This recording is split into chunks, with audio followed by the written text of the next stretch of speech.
ano po, dadago tayo sa salita ng Panginoon. Ayan, na isi-share po sa atin ni Sister Karina Pantig. Praise the Lord! Isang malakas sa palakpak po para sa ating Panginoon. Tunay na napakabuti ng ating Panginoon sa ating mga buhay. At maaari po ba tayong tumayo muli? Tayo po ay magkakaroon ng declaration. Praise the Lord! Ayan, ating i-declare po ito ng may buong pananampalataya. Kasi alam po natin, ayan, na ang ating Panginoon na sinasamba at pinupuri ay tapat sa kanyang mga anak. Praise God. Ngayon po, sabay-sabay po natin i-declare. 1, 2, 3. I declare that as I love the Lord, His unfailing love surrounds me, strengthens me, and secures my every step. As I diligently seek Him, I will surely find Him. Unstoppable riches and honor, enduring wealth, and lasting prosperity are mine. No barrier, no opposition, and no limitation can block the blessings that flow from His presence. I declare that I walk in divine favor, carrying heaven's abundance wherever I go. My life is marked by honor, prosperity, and unstoppable grace that cannot be denied or diminished. Wisdom crowns me with strength, favor opens doors before me, and abundance follows me all the days of my life. These are my declarations in the name of my Lord Jesus Christ. Amen. Sabay-sabay naman po nating i-declare ang Luke chapter 4 verse 18 to 19. The Spirit of the Lord is upon me because He had anointed me to preach the gospel to the poor. He had sent me to heal the brokenhearted, to preach deliverance to the captives, and recovering of sight to the blind, to set at liberty them that are bruised, to preach the acceptable year of the Lord. Jesus Christ is my Lord, and He is Christ the rock. Let us put on the full armor of God, the helmet of salvation, the breastplate of righteousness, the belt of truth, the sandals of peace, the shield of faith, and the sword of the Spirit. And we are covered by the full armor of God and protected by the blood of our Lord and Savior Jesus Christ and filled with the sovereign Holy Spirit. Hallelujah! Panginoon, marami pong salamat sa gabing ito. Patuloy niyo po kaming samahan, maging sentro ka ng aming soaking night. Lord God, patuloy niyo po kaming kausapin, baguhin, Panginoon, sa gabing ito. Maraming salamat po. Lahat ng papuri, lahat ng pagsamba, Panginoon, ay para sa iyo lamang. Our Lord and Savior Jesus Christ. Amen. Praise the Lord. Maaari na po tayong umupo. Ako po ay nanggigigil, ayan, na mag-preach ng Word of God sa gabing ito. Pero bago po tayo pumunta doon, ako po ay nagpapasalamat kay Lord, ayan, sa kabutihan niya sa aking buhay. Tunay na tapat po ang ating Panginoon. Ako po ay nagpapasalamat dahil this year po, ayan, may mga preparation po ako. Actually, ang prayer ko po sa aking buhay this year ay magkaroon ng career growth. Ayan, hindi lang career growth, pero mas talagang pagpalain pa ng Lord. And praise God, dahil last May po, ayan, ang pinagpapray ko po ay makapasa po ng LET exam, which is yung pang-teacher po. So praise God, ako po ay nakapasa. Praise the Lord. At tunay na napakabuti ng ating Panginoon dahil after po niyan, ayan, next week ay oath-taking na po namin. Praise the Lord. Maraming salamat kay Lord dahil sobrang smooth po naging proseso na ang binigay sa akin ng Panginoon. At ako po ay nagpapasalamat sa provision ng Lord kasi after ko pong makapasa ng LET exam, sobrang gastos po ng mga kailangan bayaran. Pero nag-overflow po ang pagpapala ng ating Panginoon. At ako din po ay nagpapasalamat sa natapos po na youth camp. May po, praise God, dahil meron pong 3 delegates ang mula sa aking covenant group ang naka-attend. Praise the Lord dahil nakikita ko po yung alab, yung puso, yung fire ng Panginoon na ipinaranas sa kanila. Grabe, ang dami nilang sinishare nung linggo po sa akin. Sobrang thank you kay Lord kasi nagkaroon din ng deliverance doon, na-deliver sila. And alam niyo po, normal na ang deliverance sa mga bata sa Shilito. Yung tipong, Ate Karina, pa-deliverance naman po kasi may nararamdaman po kung ganito, ganyan. Sabi ko, praise the Lord. Kasi yung ating ministry talagang nililinis tayo, pabanal ng pabanal, and we believe, ayan na tayo ay dadalhin ng Panginoon sa another level ng ating ministry. Praise the Lord. At ako po ngayon ay naatasan, ayan, in behalf of our pastors, ayan, Mami Rev Maricel and Dada Bishop, ako po ay inatasan ngayon na magbahagi ng salita ng Diyos sa gabing ito. Alam niyo po, may ipapakita po akong larawan dito. Ayan. Bago po tayo mag-start, may picture po akong ipapakita dito. Kilala niyo po itong taong ito? Maaaring oo, maaaring hindi. Pero kung makikita natin, siya po ay si Elon Musk. Ano ang description natin sa kanya? Siya ang mayaman sa generation, sa panahon natin ngayon. And I believe kapag nakikita natin, sinesearch natin yung mga taong mayayaman, nakilala natin, Lord, paano ba ako magiging ganyan? Lord, paano mo ko pagpapalain? Hindi ko po alam kung dumadating po kayo sa point ng ganyan ng buhay ninyo, pero meron po akong minsan tanong kay Lord, Lord, paano mo ko pagpapalain? And I believe sa gabing ito, ayan, balikan po natin yung unang slide. Aking papangunahan po ang ating series ngayong June ng Integrity, the Currency of Honor. Integrity, the currency of honor. Habang inaaral ko po itong message ng Lord sa atin, power po pala. Isang key po pala ang integrity. Pag sinabi po nating integrity, sige ating i-identify po ang integrity. Ang sabi po dito ay, ang integrity ay paggawa ng tama kahit walang nakakakita. Ito ay pagkakapareho ng ating sinasabi, pinaniniwalaan at ginagawa. Importante po ito kasi kahit walang nakakakita, kailangan tama ang ginagawa mo. Hindi lang tama sa paningin ng tao, pero sa paningin ng ating Panginoon. Balikan po natin ang unang slide po natin. Sa kaharian ng Diyos, may isang currency na hindi nawawala ng halaga. Ano po ito? Ito po ang integrity. Kapag sinabi po natin currency, ano bang ibig sabihin nito? Importante po ba ito? Yes. Ibig sabihin, importante ang integrity sa ating mga buhay. Puntahan po natin ito, ang integridad, ang currency o salaping ginagamit ng Diyos upang pagkatiwalaan at parangalan ang isang tao. Kaya we cannot mock God.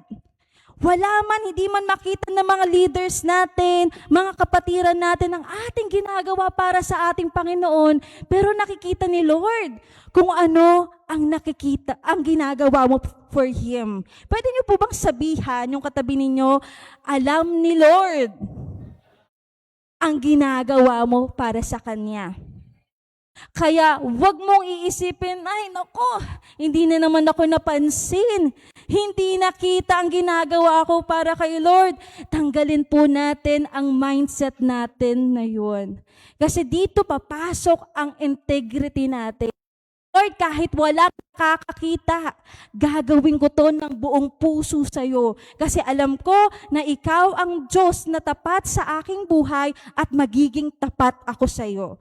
Kaya ang ating title ng pag-uusapan sa gabing ito, A Life Worth Honoring. A Life Worth Honoring.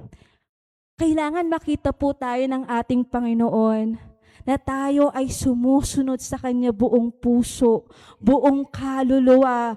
Walang kahit na anong bahid ng kasalanan. Possible po ba yun? Na walang kasalanan na makikita ang ating Panginoon? Tao lang tayo, magkakasala tayo, pero tayo ay patuloy na nililinis, binabago ng ating Panginoon. That's why ang ating buhay ipagamit natin kay Lord. Ngayon may pag-uusapan po tayo. Pakita po natin ang larawan. ang buhay ni Joseph. Ayan, hindi ko na po iisa-isahin pa, babasahin pa ang Biblia, pero ating tignan na po dito ang buhay ni Joseph. Simula, bata pa lang po si Joseph, siya po ay nakaranas na ng pagsubok. Tama po ba? Bata pa lamang, binenta na siya ng kanyang mga kapatid. Kasi inggit na inggit sa kanya. Kasi mas mahal na mahal daw siya ng tatay niya. O pagkapunta po dito, naging katiwala sa bahay ni Potiphar. Sino po ba si Potiphar? Okay, isa po siyang Pharaoh sa Egypt. Pero nakita po natin, pinagpapala po si Joseph. Pagdating po doon, natapos po ba yun? Nagkaroon ng pagsubok. Siya po ay, anong sabi po dito? Pagharap sa matinding tukso, tinukso siya ng asawa ni Potiphar na gumawa ng kasalanan. Anong ginawa ng asawa ni Potiphar? Pwede ka bang makisiping sa akin? Kasi, alam niyo po kung babasahin niyo ang Biblia, ang description kay Joseph, napakagandang tao, napakagandang lalaki. At alam ninyo, si Joseph, hindi niya tinanggap ang offer ng asawa ni Potiphar.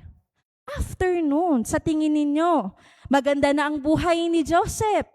Tinukso siya. Alam niyo po, yung point ng buhay niya na yun, siya po ay nabaliktad. Nabaliktad ang kanyang buhay. Mas pinaniwalaan ni Potiphar yung asawa niya. So, ibig sabihin, ano nangyari kay Joseph?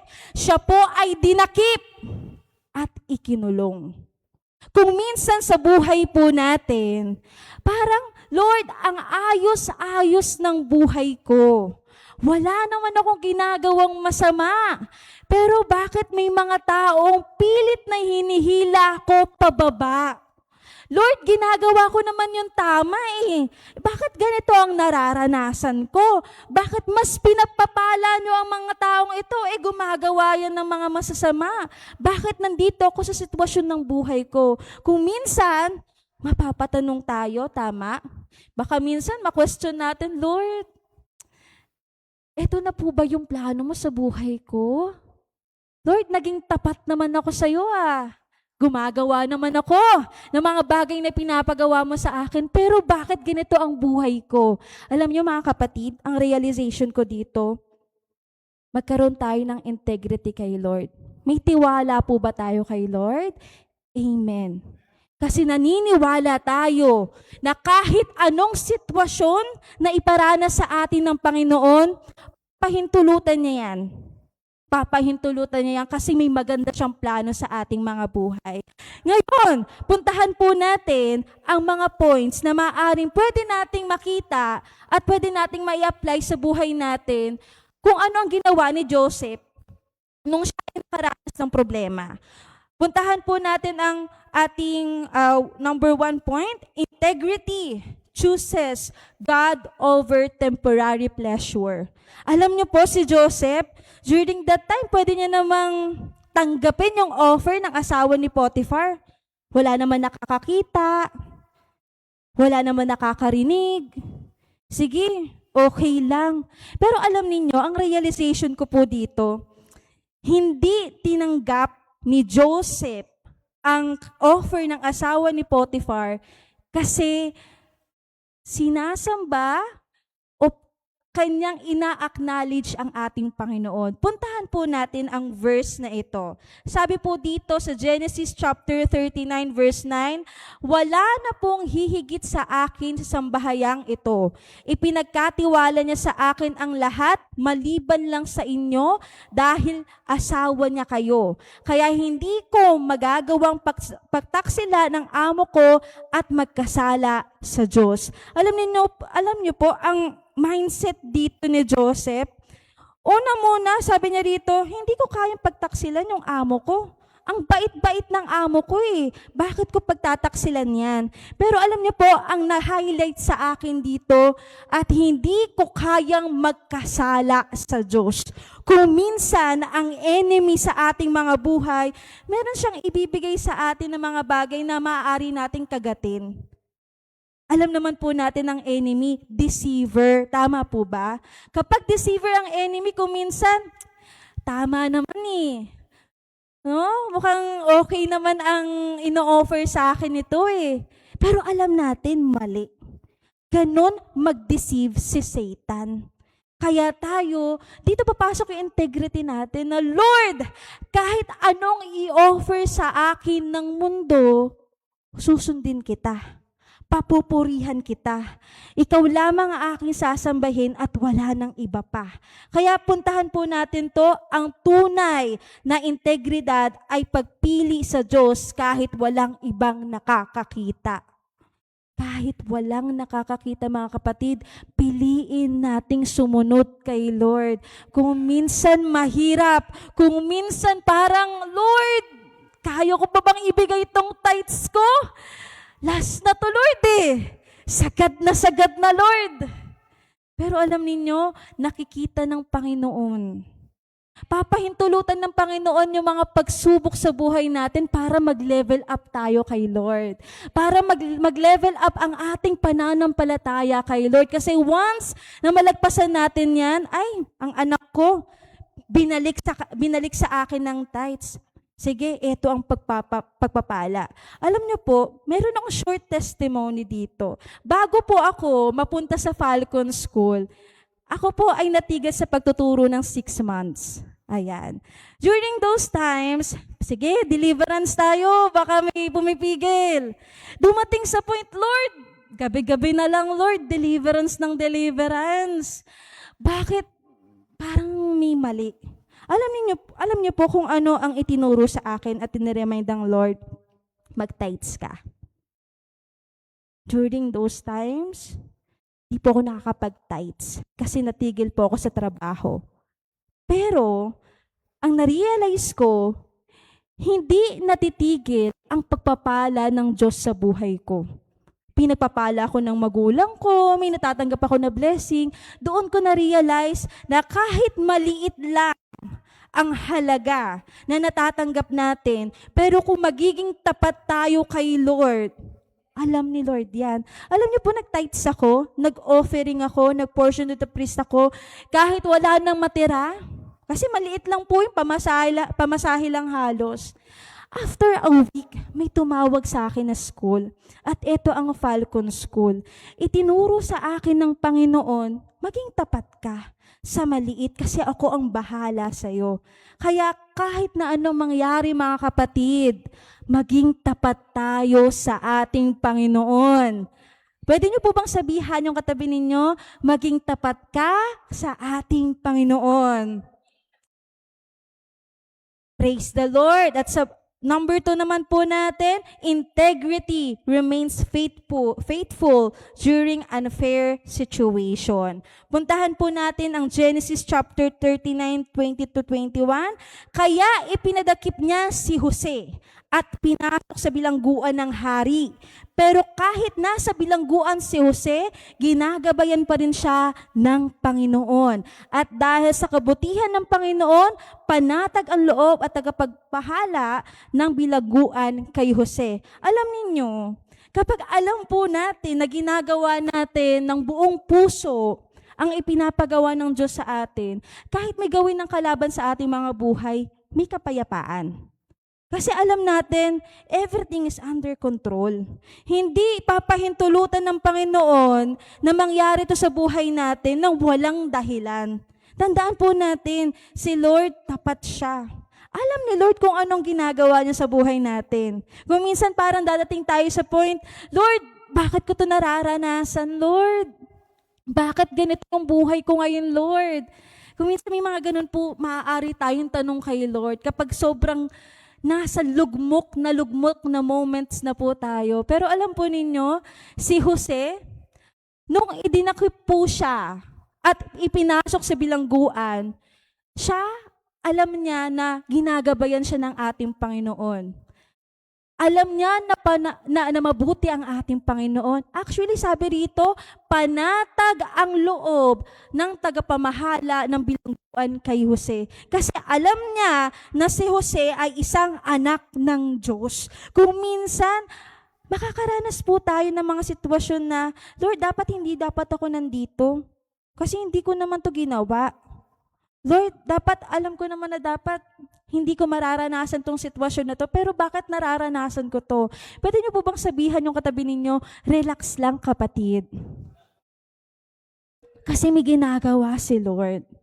Alam niyo, kapag may problema, may solusyon. At kapag alam natin na back up natin si Lord, anak tayo ng Diyos, hindi tayo pababayaan ni Lord. Kaya patuloy po tayong maging tapat sa ating Panginoon. Feeling po ba natin parang sa trabaho, parang palagi siya na lang yung katrabaho ko na lang yung napapansin, hindi naman ako napapansin. Parang bakit siya puro late? Ako na hindi na puro late, palaging on time, hindi napapansin ng boss ko. Bakit yung teacher ko, kung estudyante ka man, kung nanonood ka, bakit? Palaging yung teacher ko, yun na lang ang favorite ng estudyante. Ako na palaging nakaka-perfect, walang nakakapansin. O baka sa pamilya po natin. Bakit palagi na lang paborito si ate at si kuya? Pero pagdating sa akin, kung anong masasakit na salita ang natatanggap ko. Tandaan po natin na anuman ang kinakaharap po natin ngayon, hinuhubog tayo ng ating Panginoon. Pwede niyo po bang sabihan yung sarili ninyo, hinuhubog ka ng Diyos. Kaya maging tapat ka, sumunod ka sa ating Panginoon. Ang tunay na integrity ay nasusubok kapag hindi patas ang sitwasyon. Alam niyo po, dito natin marirealize yan eh. Kapag nasa sitwasyon tayo na hindi natin gusto, naiipit tayo, doon nasusubok ang integrity natin eh. Kung tayo ba ay magtitiwala kay Lord, kung tayo ay susunod kay Lord, doon nasusubok. At alam ninyo, sa panahon na yun, sa oras na yun, doon natin makikita kung paano kikilos ang Panginoon sa ating mga buhay. Pagdating po dito, ang tunay na integridad ay nananatiling tapat sa Diyos.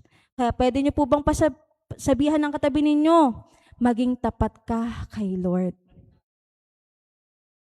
Kaya sabi po rito sa Galatians chapter 6 verse 9, huwag tayong mapagod sa paggawa ng mabuti, sapagkat sa takdang panahon, tayo ay mag-aani kung hindi tayo susuko. Alam naman po natin ang prinsipal ng ating Panginoon. Kapag may itinanim ka, aanihin mo yan. Kung itinanim mo ay puro sama ng loob sa kapwa mo, ano ang aanihin mo? May fruit din po yan. Kaya every time na tayo ay tanim ng tanim, lalo na kung ito ay itinatanim natin sa mga matatabang lupa, sa word ng ating Panginoon, for sure, aani tayo sa tamang panahon. Alam niyo po ba, ang pagpasa ko po ng let, alam ko, ito po ay fruit ng pagtanim ko. Pumunta sila Mami Rev at Daddy Bishop sa Israel. Tapos meron po silang sobre po ata yun. Tapos ilalagay po doon yung prayer request. First year college pa lang po ata ako nun, Mami Rev. First year pa lang po ako nun. Nilagay ko po doon, makakapasa ako ng lit. One take, hindi magre-retake. Very specific ako kay Lord noon. At alam ko, simula po noon, pinanghawakan ko na yun. Kaya nung ako po yung nag-e-exam, kahit pressure na pressure po ako, syempre exam eh. Sabi ko, nagtitiwala ako kay Lord, alam kong tapat ka. Alam kong may fruit ang lahat ng itinanim ko. Kaya kung patuloy po tayo nagtatanim kay Lord, ma-excite ka. Kasi hindi natin alam kung anong fruit ang pwede mong makuha sa mga itinanim mo. Hallelujah.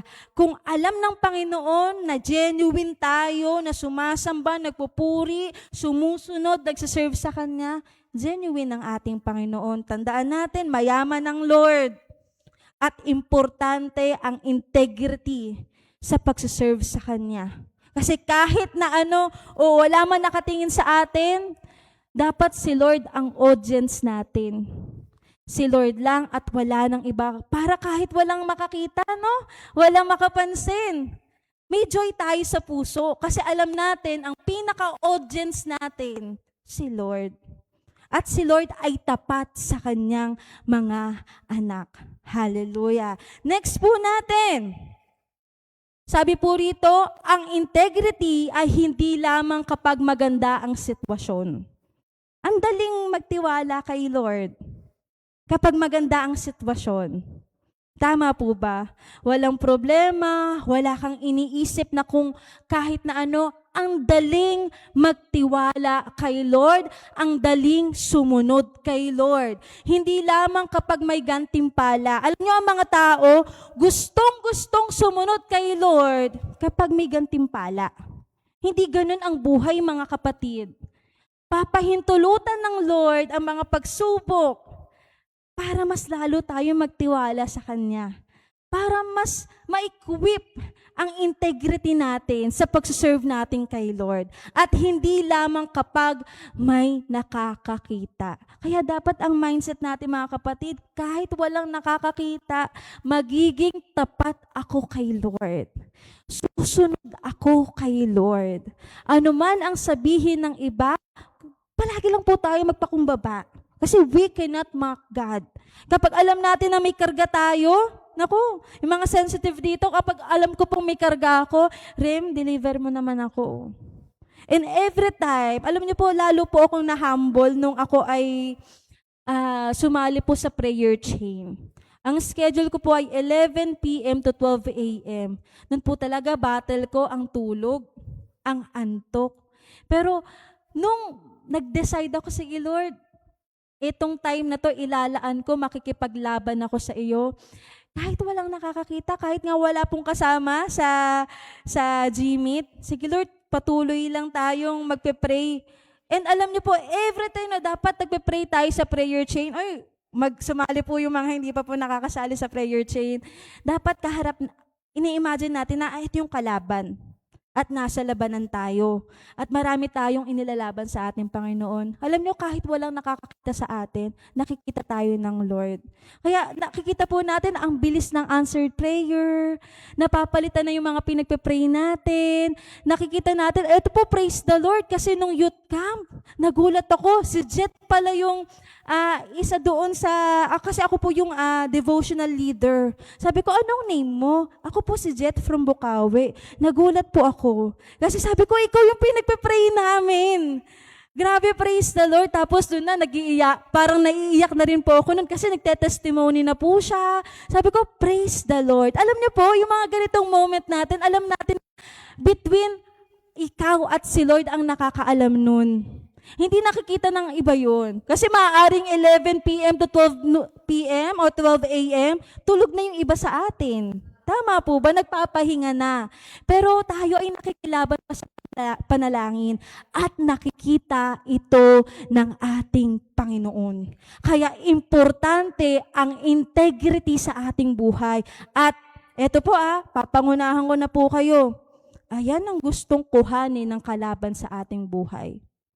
Kaya ang dami mga Kristiyano, wala naman nakakakita sa akin, hindi ko nagagawin yan. Hindi naman ako nababate, hindi naman ako na re-recognize, hindi ko nagagawin yan. No, no, no. Ang ating audience ay si Lord. Alam ni Lord ang lahat. Praise the Lord.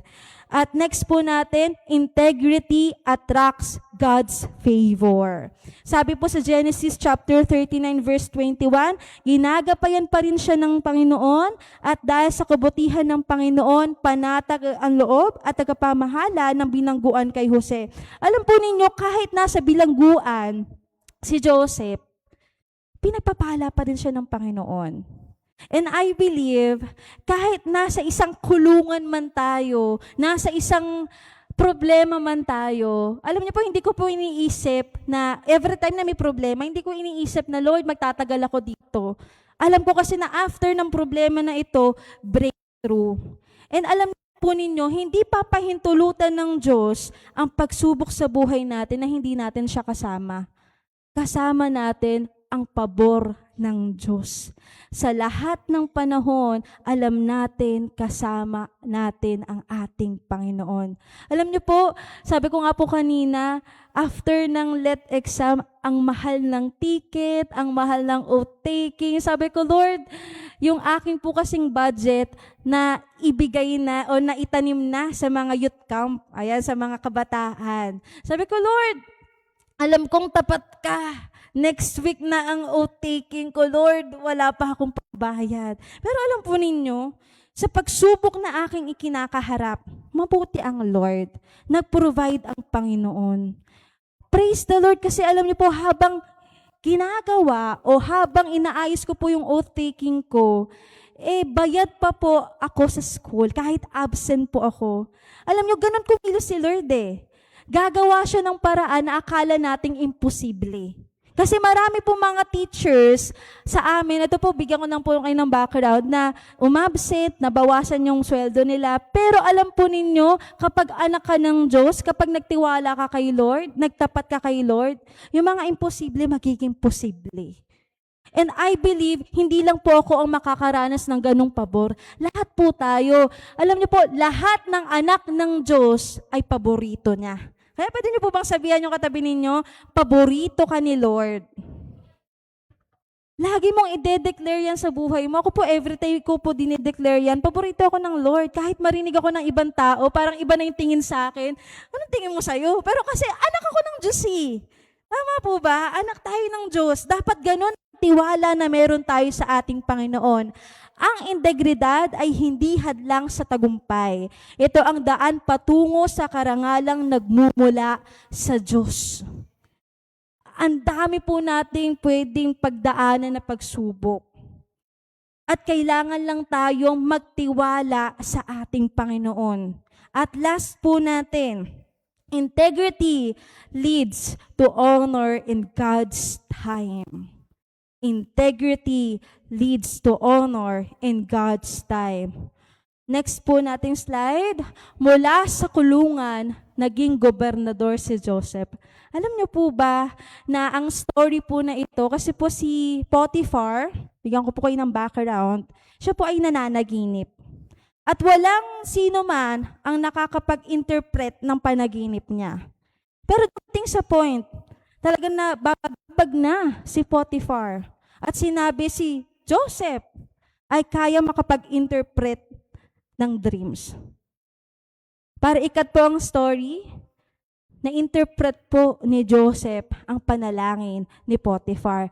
After po nun, nag-interpret ka lang ng panaginip, naging gobernador na siya.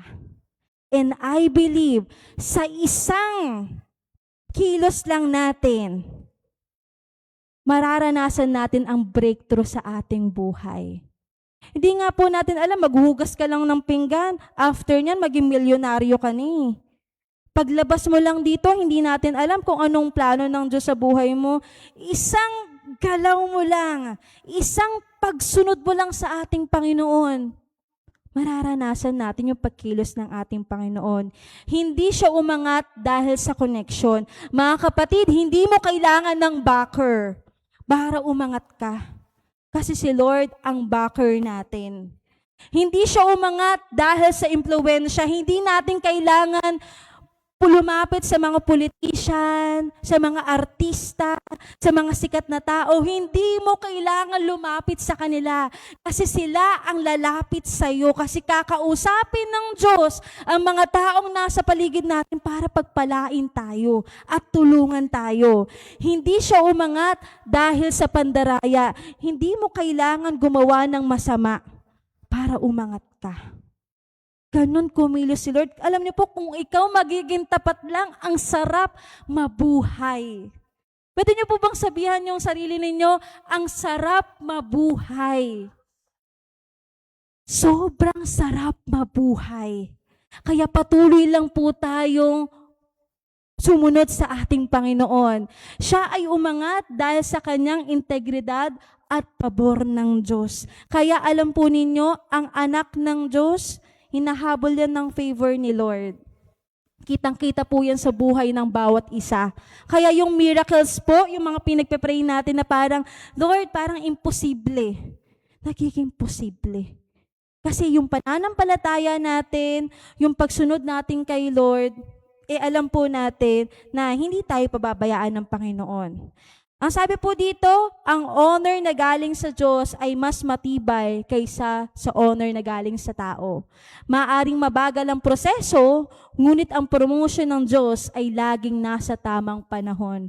Kaya lagi lang po tayo magtiwala, manampalataya sa ating Panginoon. Last slide po natin. Manatiling tapat kahit walang nakakakita. Ito po sana yung isabuhay natin. Na Lord, kahit walang nakakakita, magiging tapat ako. Na Lord, kahit mahirap, susunod ako. Kahit may mga dapat bitawan, pipitawan ko kasi alam kong susunod ako sa'yo. Huwag gumamit ng maling paraan para lamang makamit ang tagumpay. Huwag po tayong ma-attract sa makamuntong bagay. Iba na dapat yung mindset natin. Dapat ang mindset natin, pang kingdom mindset na. Praise the Lord po ba? Praise the Lord. Magtiwala sa timing ng Diyos kahit tila matagal ang paghihintay. Parang ang tagal-tagal ko na sa waiting season, Lord. Parang ang tagal-tagal ko na dito, parang walang nangyayari. Alam ni Lord yan. Magtiwala ka kay Lord. Kasi ang timing ng Lord ay perfect. Noon, ngayon, magpakailanman, di nagbabago si Lord. Kaya nga po sabi sa Bible na mawala na ang lahat, pero ang salita ng Diyos mananatili. Patuloy na mamuhay na may integridad dahil ito ang daan tungo sa tunay na karangalan. Nawa ang maging buhay po natin, makita si Lord. Na every time na nakikita ko si Kuya Joey, si Nanay Lou, si Ate Ruth, grabe, napakabuti ng Panginoon sa buhay nila. Maging prayer po nawa natin na, Lord, ang buhay ko, ikaw ang makita. Alam niyo po, simula nung nag-aral ako nung college, kasi doon po ako nag-start na mag-serve kay Lord. Lord, ayusin mo yung testimony ko. Para kapag every time na nag-share ako ng words sa mga kabataan, ikaw ang makikita, ikaw ang mapaparangalan. Kasi ang heart ko po ay young people. And every time na nag-share po kay Lord, ngayon po sabi ko LPT na, another dagdag sa testimony every time na nag-share ako ng word ng Lord. Si Lord ang maitataas. Iba't ibang way ang ibinibigay sa atin ng Panginoon ngayon. Pero mga kapatid, magkaroon nawa tayo ng puso na pagsunod kay Lord. Sige po, ating palakpakan ang ating Panginoon. Praise God.